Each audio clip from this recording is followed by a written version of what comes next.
Welcome to the Real View podcast, where Ohio Realtors connect you to innovators and influencers, keeping you with the real view of real estate. Whether you're a broker, agent, first-time homebuyer, industry leader, or just happen to stumble upon our podcast today, you can expect to hear tips, tools, tricks, interesting information, and so much more from the experts in Ohio's real estate game. Hi, everyone, and welcome back to the Real View podcast. I am your host, Allison Wiley. Joining me today, our special guest is Karan Khanna. He is the head of products for Listed Kit AI, built out of Harmony Venture Labs, a venture studio that designs and ships AI-native software from Birmingham, Alabama. Karan and his team saw a clear problem. Real estate teams were running million-dollar transactions on spreadsheets, manual data entry, and memory. Every tool in the space stored files or managed checklists, but none of them actually did the work. They set out to build something different, an AI that reads the contract, builds the file, tracks every deadline, and handles the communication layer automatically so agents and TCs can ensure nothing is getting missed. Karan, welcome onto the show. We're so happy to have you. Thank you for having me. I'm excited to be here. Of course. And you are going to share with us the latest in the world of AI, what we here in Ohio should be aware when it comes to AI, what saves us time, the limitations of AI, which I think is cool. We talk so often about the possibilities and opportunities and how amazing it is, but I know you're going to share with us some of the ways, maybe to use it, to not use it, what we should be aware of as we're thinking about it in our business strategy, and what we should be how we should be evaluating this software. And you're going to tell us all about that. But before we get started into that conversation, I'd like to hear a little bit more about yourself, if you don't mind sharing with us a little bit about you, what you do, how you got started in your work, and give us a little bit of your background. Yeah, for sure. Hey, everyone. Just again, I'm Karan. I'm a product manager by trade, which means my day-to-day is to sit between customers and people who have big problems we need to solve. And I translate those problems into software solution features with my team that we got and we build, entire companies for. A lot of my job involves sitting and talking to people, trying to learn the different layers of the problems we need to solve. And at Harmony Venture Labs, I get to do that pretty frequently across different industries. But the one that really stuck with us was the big transaction coordination problem in real estate in the US, as well as specifically how AI can come in and be a dynamic assistant to what was pretty standardized and templatized, yet still not dynamic as a system in transactions in real estate. Yeah. No, I love that. That's really great. And I love that you guys landed on this. I'd love to hear more about how you landed on this. What opportunities did you see? What was the thought process behind wanting to focus on the real estate transaction? What made it really exciting for you guys? Yeah, I think out of kind of all the different industries we've looked into, a lot of them, to our surprise, were very well served. But then we come in and we talk to where we started with the independent TC, and we saw that they were helping 80 agents across different states, across multiple deals, all with a single spreadsheet. But in parallel, they were also not sleeping. They were sometimes making mistakes that they didn't want to. They were giving their entire life to solving this problem that seems to be really, really important, but was not being given enough resources and supplies to actually make happen. And that's kind of where we came in and we said, can we use all this technology that we are experts in and work with the industry to come and create what we have as Ava today? And it's been a really exciting experience of just working with independent TCs and then moving and graduating over to the agents and how they're more client focused. And now we're also serving teams and learning how information is not just important to be kept secure, but visibility within the team is something that's just kind of not been dealt with properly before. The broker needs to see where we are on a high level. The agent needs to know how their deals are doing, but still be on the go. And the TC needs full visibility and control over all of that data. And so figuring out dynamic systems to make that an ecosystem that the whole company lives in has been a phenomenal challenge, but also a really good learning experience for us. Yeah, that sounds like a lot of fun work, a lot of interesting challenges to tackle and overcome. And it sounds like you've been able to develop something, that's really assisting our brokers and our realtors, as they navigate today's world. And it sounds like you have a really good pulse too, and just what you've explained in the research you've done, within our industry on what those challenges are today, what they're experiencing, what they want to be focusing on, where some of that automation can come into. So tell us a little bit about the product. I know we touched a little bit on it, but tell us, some of the ways that you've seen brokerages implement this. Talk to us all Yep. about it and what should we know? Yeah. So I think the underlying principle behind Listicate and where Ava gets her power from is the contract.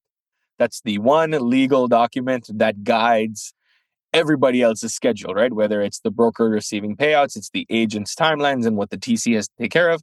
So we started there, and that was kind of the foundation for Listicate. Ava at first could read a contract in a couple of minutes, sometimes seconds, and create a clean report of all the transaction details, the address, the parties, the financing information, and build you a nice clean timeline that you could share with everybody so everyone's aligned. That's kind of central to what transaction management involves, but you also find agents having to do that when they're on a lower volume, still getting into the industry. And then over time, we realized a big piece of the back office work is also being a communications pro. So we connected tools like your email, your calendar, so you could send out that information kind of seamlessly all in one platform without having to manage a CRM, a document management tool, your inbox, your calendar. We just plugged all of it into one smart system. And that now just kind of all speaks to itself. And so then over time, as we started working with teams, we realized compliance was a big piece. So now Ava can scan any document you put into Listicate and check for missing signatures, missing information, give you detailed reports and a second set of eyes on any document that's going through your platform. And the fun part is all of these tools plug into just one chat. So you can just chat with Ava now. And we have like pretty dynamic UI and or user interface where you can see things just pop up as you need to deal with them without really having to get into the weeds yourself. Ava is now able to start taking care of things for you. But in parallel, we understand AI is really good at augmenting, but human review is extremely important. So we were very intentional of anything that Ava does, you have clear ways to review and make sure the checks and balances are still met. So that's kind of what we do. We help you close where Ava's your assistant. I love that. No, so many cool features about that, ways to implement it, so much time saving. And I know we just did a podcast last week on what agents are wasting time on and where they should be focusing their attention. And it sounds Yeah. like this could really be a huge time saver when it comes to the real estate process as a whole. Do you have a favorite way it saves you time, or what have you seen from a time saving aspect that makes this really exciting?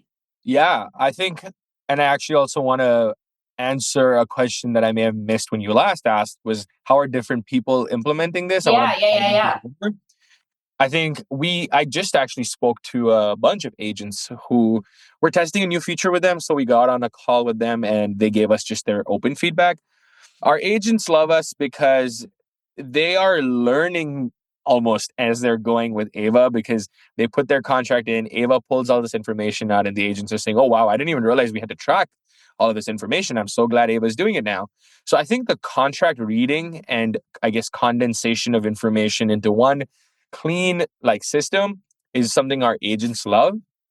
Our TCs, I think, love the email piece the most. If you set up Ava, it's pretty easy to do so, but if you set her up kind of carefully enough, she will be able to automatically draft and fill out emails that you had to keep doing again and again through every deal automatically for all your deals overnight. So if you have to send out four emails for 50 different deals, so that's like 200 emails. Yeah. You would have to, in the past, pull up those contracts, write those emails out one by one, but now Ava's just prepared them for you. You check her work, make a few tweaks, you hit send, and it sends all out directly from Listicate as if you wrote those emails. And the feedback we're hearing is, oh my God, Karan, the other side, that when I work with them, I've worked with them before, they've noticed my quality of emails have gone up and my communication looks a lot Wow. better. And that was a really awesome compliment to hear that Ava's actually helping our users improve their client experience, you know? And Yeah. then I think the last piece is the teams. Our teams love the ability to like assign tasks to each other, collaborate with each other on a deal, where also they each get their own instance of Ava. So you will have the agent asking Ava to write some emails for them, where the TC is saying, "Hey Ava, all these docs came in, scan them and store them," and you're able to collaborate in parallel on a deal, and that's been huge for our teams as well. So cool. A lot of really great stuff in there, a lot of really great ways that this Mhm. is actively saving agents time. And I love what you said too about allowing the realtor and the broker to focus on those relationships. And that's Yeah, just a really cool thing about AI, and something that is never going to be replaced, is that face to face, that reaching out, that time spending with another client or whoever you're working with. That is something that allows using AI is allowing us to focus on, which I think is really cool. What would you say to people who are scared of AI, apprehensive? I know there's so many people who are like, I don't even know where to get right. started Yeah. with this, like, that are fearful of it or don't know exactly really, how to start using it on a day to day basis. What would you say to those people who are apprehensive or might have some reserves? That's a very good question. I look at it as there's kind of two themes that I'm hearing out in the world right now. One is I don't know where to get started and I feel overwhelmed. That's a really, really good one. And then the biggest one is the whole replacing us, or like coming for my jobs piece. And I'd Yeah. love to speak to both of them. So, on the I'm scared to get started, I'm someone right now who uses AI 12 hours a day. I mean, there's so many metrics you can use it, but I talk to Claude more than I talk to humans now. Basically, I use a lot of AI, but obviously, I also had to start somewhere. And believe me, I am not a technical person by trade. I've never written code in my life. I still don't write code. What got me into using AI was just, I think this was when ChatGPT came out, maybe a month or two after. I just asked ChatGPT, like, what can we do? I just started talking to a simple AI and asked it what it can help me do. And in that, I started to learn the different technologies that AI possessed just hidden under the hood of the chat that could help me a lot. So when we were building Ava, we really emphasized, and still a lot of room to work there, but we really emphasized that if a user somehow does make it into a listed kit and they're feeling overwhelmed, if they talk to Ava, Ava needs to be there to help them actually learn how to use Listed Kit, but also learn how to do really good transaction coordination. So we've given Ava literally a handbook that if you ask her questions, she will go read it and then come back and train you on how to use Listed Kit, what she can do for you, and maybe some best practices in transaction coordination, obviously barring any legal advice. That's kind of the line we drew. So I think if you are interested in using AI and you're still feeling overwhelmed, block all the noise out, put LinkedIn away. LinkedIn loves to scare us, Twitter loves to scare us. Just go into an AI, whether it's Ava or even the Claudes and ChatGPTs out there, and just start asking them, I'm this kind of a person. What can you help me do? And you'll see the amazing possibilities right there. The second piece of replacing us, honestly, like there's so many ways like people answer this question. To me, it's pretty simple. Currently, the way AI works, I get the doomsday feeling of like eventually it's gonna get so powerful. What's going to happen? I hear that about my job too, about AI PMs and building products and founders and entrepreneurs. But I also build an AI tool for other people, and I seriously think the human is now even more important than before because you're producing output, whether you're a TC, you're an agent, you're a product manager like myself, you're a podcast host at 10x what you were doing before, but someone needs to quality control, make sure that work is being done well. Yep. Two, the work that the AI is doing is not replacing the critical thinking I need to do to figure out where Listed Kit is growing as a business, where my TC business is growing, where am I growing as an agent in my career. It's almost like the people, including myself, who are scared of AI are the same people who say, I would just love if I could afford an assistant right now. And, Mm. when we contextualize it just slightly different in our head, it changes the dynamic of imagine you got an assistant that didn't take off, didn't go to sleep, understood and learned your business practices over time at a fraction of the cost.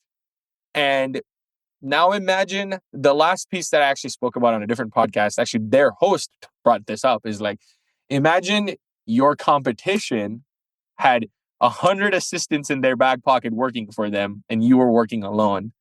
And the tagline that they put to me was, AI is not going to replace you. Someone using AI is going to replace you.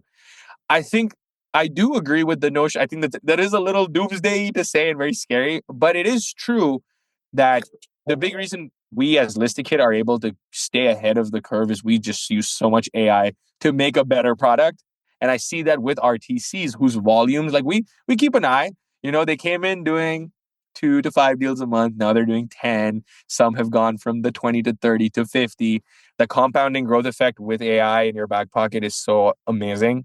I think that's something to be afraid of is, am I using enough AI right now to actually move my business ahead? Yeah, I think so too. Should we just start calling it like assistance? I feel like that would make people feel a lot Right. more Like, comfortable. yeah, yeah. Just hire an assistant. Exactly. And Yeah. and I was speaking to someone who talks about AI in the real estate industry frequently, and they put it in this way, and I've repeated it numerous times because I thought it was such a good way to think about it. It's like we are eventually going to think about AI in the same way that we're thinking about electricity, in the Hmm. same way we're thinking about the internet, Hmm. and in the same way we're thinking about some of these technologies that we can't imagine our worlds without, right? Like Yeah. everyone's going to be using AI like we are turning on the lights at our house at 8 o'clock at night. You know what I mean? Like I Yeah. feel like it's going to eventually become as integrated in our lives. Do you think that's an overstep, or could you see it being that normalized in our lives too? Oh, totally. I think I had the same conversation with my engineer because me and him are friends. We Yeah. were in like Austin and the parking meter. You're just so used to seeing the old school parking meters. And this parking meter was extremely small, but it had like these LED lights and like an interface on it. And it just hit us like, oh my God, software and like hardware have become so common in our day-to-day lives Yeah. compared to before, like not very long ago. Everything was still mechanical and really annoying. Now Yeah. I can just take my phone and scan the parking meter and it gets it.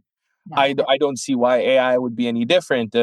Yeah, the smart fridges and the smart homes seem a little silly, but maybe there's going to be creators out there, future thinking entrepreneurs out there who find elegant, really cool solutions to bake AI into just bettering our lives.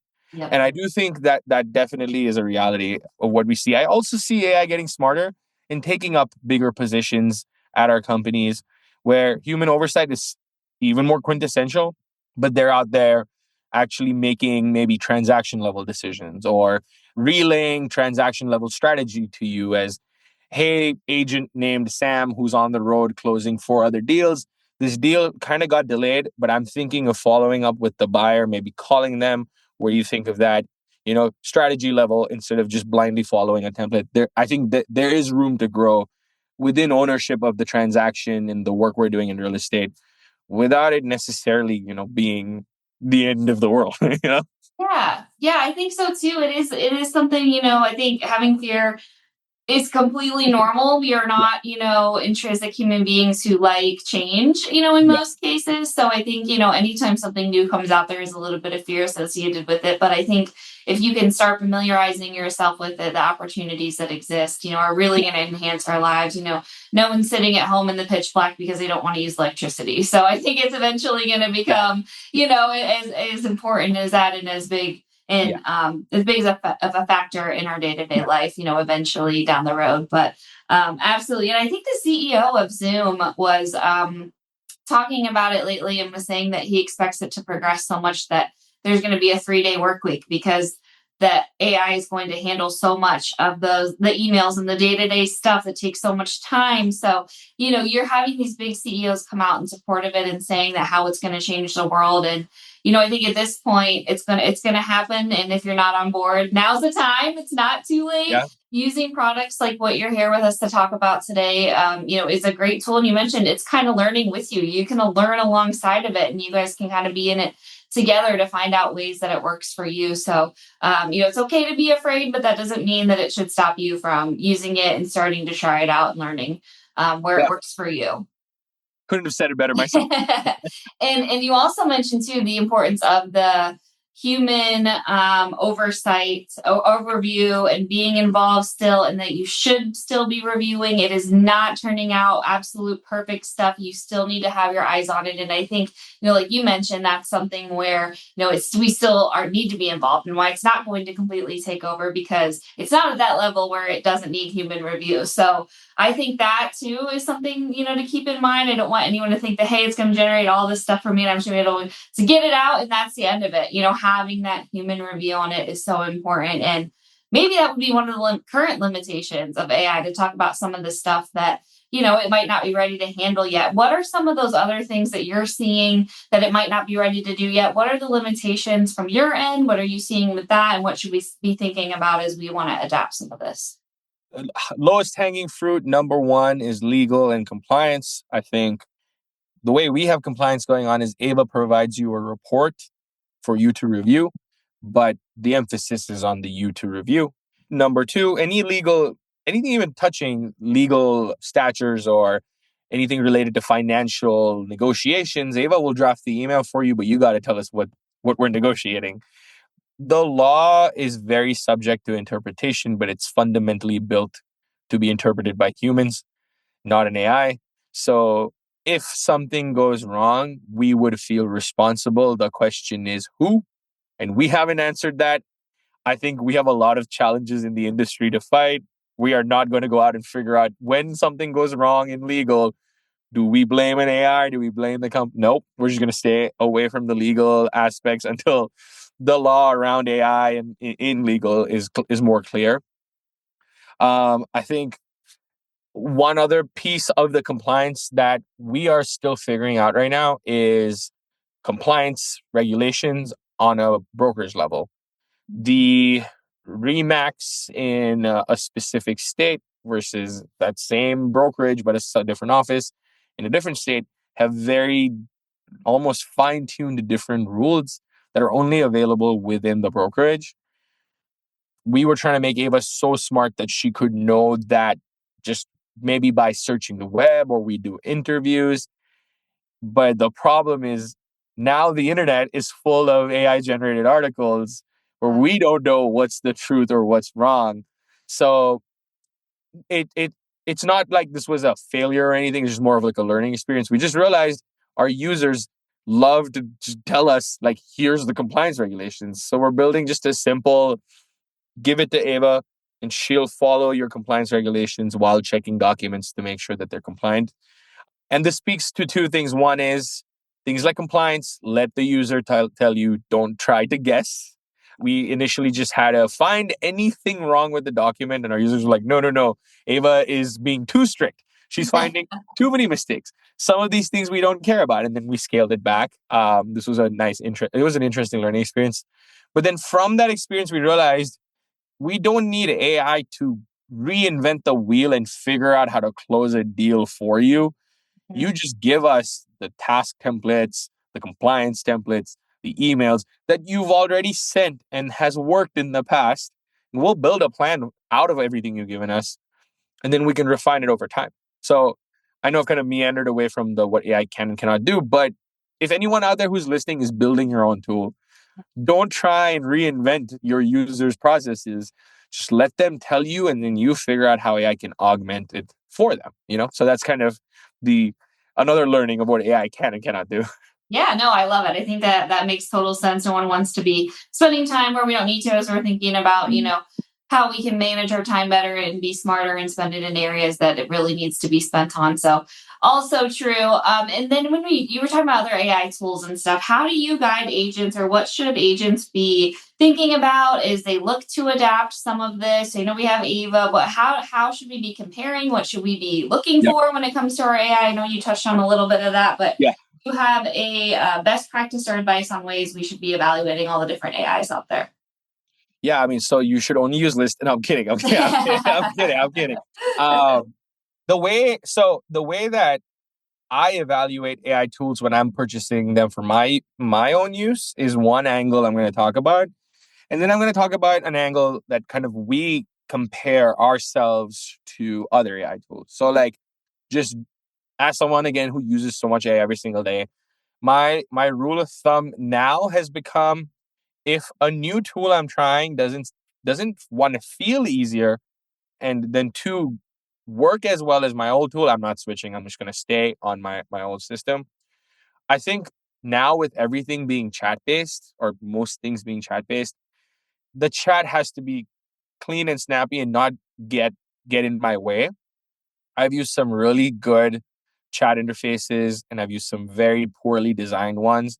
And it sounds so trivial because I'm talking about design here. But when you're in these apps and chatting for hours and hours doing your day-to-day work, the difference is between hiring an annoying assistant and a pleasant assistant. You just start getting frustrated. Like, what do you mean by that? Give me visibility into what you're talking about. So I think for your own sanity, pick an experience that feels good. And then yes, obviously the quality of the work. The work I do is very subjective. You know, when I design a feature, there's no black and white right or wrong answer. So I appreciate AI systems like Claude Code that can help me actually go through rapid experimentation and get to the right result over trying and testing over guessing very fast. But I think in real estate, and this is where I'm going to pivot to that second axis, it's about accuracy. We have one source of truth. We have one email address for that person. We have one purchase price. Accuracy should be your number one metric, followed by that experience, in my opinion. As we are getting more aligned on technology to do more for us, if you need a question answered, you need to be able to easily go and find that question. If I need to open my phone, sign into an app, do two-factor authentication, and then go to the transaction, and then go into a tab, and then find the answer. No, we just released the ability for you to text Ava to get your question answered from your text messages because we are very adamant. We want our AI systems to fit naturally in what you're used to. And we know agents text everybody. So why can't they text Ava? So that's kind of the principle that we built Listed Kit with. And that's what we feel like we are ahead of our competition, but I'm sure it's really each to your own. We're trying to find ways Ava can just fit in naturally into your existing tools. Or when you send emails, they come from you. They don't come from Listed Kit. You create calendar events, they come from you. When you text, when you talk to Ava, you can text her. You can open her on your phone or your computer. The idea is if the user is putting in all this work to set us up, then we need to reward them with ease of access to their own information and clarity on what they're doing. So I would say if you're trying out a bunch of AI transaction coordination back office tools, number one, can it actually read your contract or are you sitting and editing everything? And then two, once you're set up, do you have access to the information that you just gave this AI tool or is it hard to find? I think those would be two simple metrics that will help guide your decision making a lot. Yep, makes total sense. I love it. Thank you so much. Before we wrap up, I would love to know where we can go to learn more about your products. Yeah. What's the best way to access that? Let us know where we can find all the information. Yeah, for sure. You can find everything about us at listedkit.com. That's listedkit.com. There's an option to book a demo with me where you'll directly have a one-on-one call and you can talk to me. Or you can click try free. As soon as you sign up, you'll just have to upload a contract and the rest is super smooth. You'll watch Ava guide you through everything else. Yeah, listedkit.com. I love it. Well, I want to thank you again so much, Karan, for joining me today, for sharing more about your product, for being so interested in helping us realtors save more time and be more efficient with our work and close more deals. Because at the end of the day, that's what we're all trying to do. So I want to thank you again for your time and for everything that you shared today. Thank you so much for having me. I had a great time. And to all of our listeners, thank you guys so much for tuning in. We'll be back with you next week. We'll talk to you then. Thank you for listening to The Real View. That wraps up today's episode. You can keep up with the latest on the podcast at ohiorealtors.org/therealview and on Apple or Google Podcasts, Spotify, or wherever you listen. Have questions, comments, or suggestions? We want to hear from you. Email us at podcast@ohiorealtors.org. We'll see you next time.